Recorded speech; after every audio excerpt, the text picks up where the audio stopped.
Números capítulo 30, versículos de 1 a 16. Moisés disse aos chefes das tribos de Israel: É isto que o Senhor ordena: quando um homem fizer um voto ao Senhor ou um juramento que o obrigar a algum compromisso, não poderá quebrar a sua palavra, mas terá que cumprir tudo o que disse. Quando uma moça que ainda vive na casa de seu pai fizer um voto ao Senhor ou obrigar-se por um compromisso e seu pai souber do voto ou compromisso, mas nada lhe disser, então todos os votos e cada um dos compromissos a que se obrigou serão válidos. Mas, se o pai a proibir quando souber do voto, nenhum dos votos ou dos compromissos a que se obrigou será válido. O Senhor a livrará porque o seu pai a proibiu.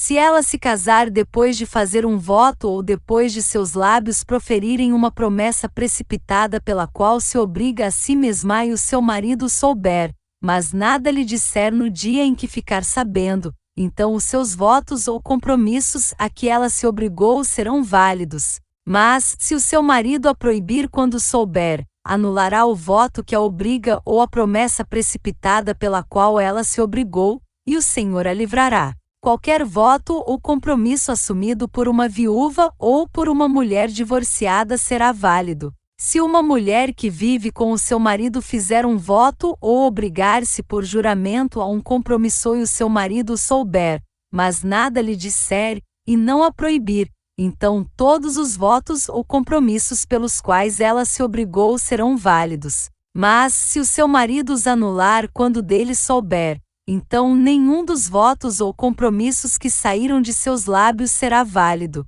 Seu marido os anulou, e o Senhor a livrará. O marido poderá confirmar ou anular qualquer voto ou qualquer compromisso que a obrigue a humilhar-se a si mesma. Mas, se o marido nada lhe disser a respeito disso até o dia seguinte, com isso confirma todos os seus votos ou compromissos que a obrigam. Ele os confirma por nada lhe dizer quando os ouviu. Se, contudo, ele os anular algum tempo depois de ouvi-los, ele sofrerá as consequências de sua iniquidade. São essas as ordenanças que o Senhor deu a Moisés a respeito do relacionamento entre um homem e sua mulher, e entre um pai e sua filha moça que ainda vive na casa do pai. Fim do capítulo 30.